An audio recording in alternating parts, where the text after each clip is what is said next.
বাংলাদেশে হিন্দু বিবাহ নিবন্ধন কি বাধ্যতামূলক?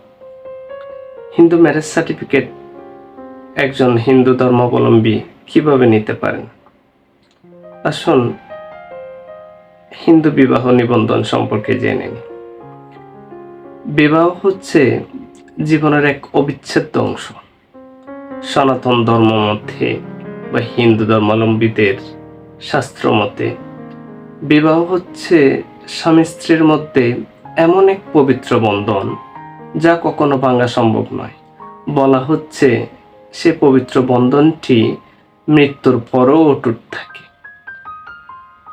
হিন্দু ধর্মাবলম্বীদের প্রধান ধর্মগ্রন্থ বেদে বলা হচ্ছে একজন পুরুষ বা একজন স্বামী তার স্ত্রীকে ছাড়া অসম্পূর্ণ যখন তিনি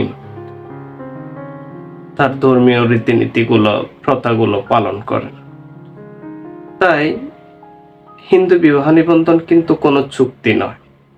ইসলামিক ফেইথ অনুসারে যেমন মুসলিম ম্যারেজ কন্ট্রাক্ট হিসেবে বিবেচিত হয়, বাট হিন্দু ম্যারেজ কিন্তু কোনো ধরনের চুক্তি নয়।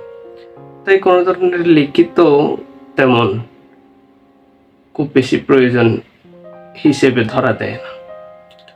আসুন তাই হিন্দু বিবাহ নিবন্ধন প্রাচীন কাল থেকে প্রথা এবং রীতিনীতি অনুসারে হিন্দু বিবাহ সুসম্পন্ন হয়ে আসছে।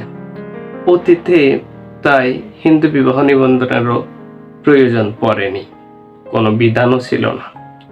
কিন্তু বর্তমানে সময়ের পরিবর্তনে ও সময়ের চাহিদার তাগিদে হিন্দু ধর্মাবলম্বীদের শাস্ত্রীয় বিধানের দালিলিক সুরক্ষা, আইনি প্রমাণ রক্ষার স্বার্থে সুরক্ষার লক্ষ্যে 2012 সালে হিন্দু বিবাহ নিবন্ধন আইন 2012 নামে একটি আইন বাংলাদেশ সরকার প্রণয়ন করেন। সেই আইনের 4 ধারা অনুসারে হিন্দু বিবাহ নিবন্ধক, যিনি হিন্দু ম্যারেজ রেজিস্ট্রার বলেন, উনি অ্যাপয়েন্টেড হয়ে থাকেন। বাংলাদেশে হিন্দু বিবাহ নিবন্ধনের উদ্দেশ্যে বাংলাদেশ সরকার উপজেলা ওয়াইজ এবং সিটি কর্পোরেশন ওয়াইজ হিন্দু বিবাহ নিবন্ধক একজন করে বা আরো বেশি একাধিক বাংলাদেশ সরকার কি করতে পারেন, নিয়োগ দিয়ে থাকেন। তাদের আন্ডারে হিন্দু বিবাহ যা সংগঠিত সুসম্পন্ন হয়ে থাকে তা একজন হিন্দু ম্যারেজ রেজিস্ট্রার ওনার আন্ডারে নিবন্ধিত করা যাবে। তবে অপ্রাপ্তবয়স্ক কোনো নারী বা পুরুষ যদি হিন্দু বিবাহে আবদ্ধ হয়ে থাকে, সেক্ষেত্রে ওনারা তা কি করতে পারবেন না, নিবন্ধনযোগ্য সে সকল বিবাহ নিবন্ধনযোগ্য নয়।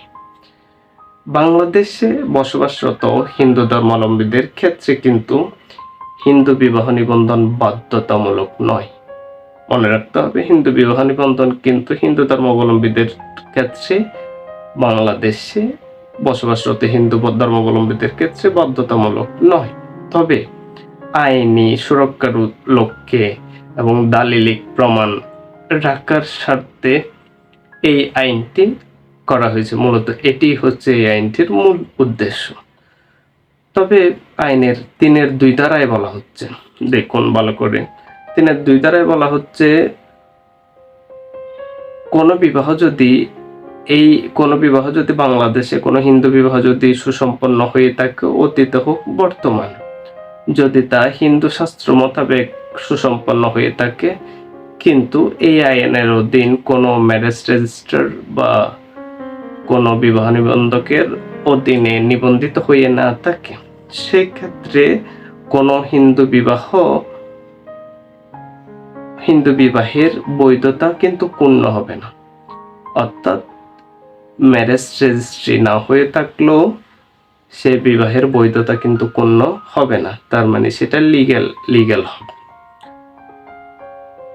বৈধ হয়ে যাবে না। তাই হিন্দু ম্যারেজ রেজিস্ট্রার এর আন্ডারেও যদি কোনো বিবাহ নিবন্ধিত না হয়েও থাকে, তাহলে তার বিবাহের বৈধতাও কিন্তু পূর্ণ হবে না। অর্থাৎ বাংলাদেশে হিন্দু বিবাহ নিবন্ধন বাধ্যতামূলক নয়।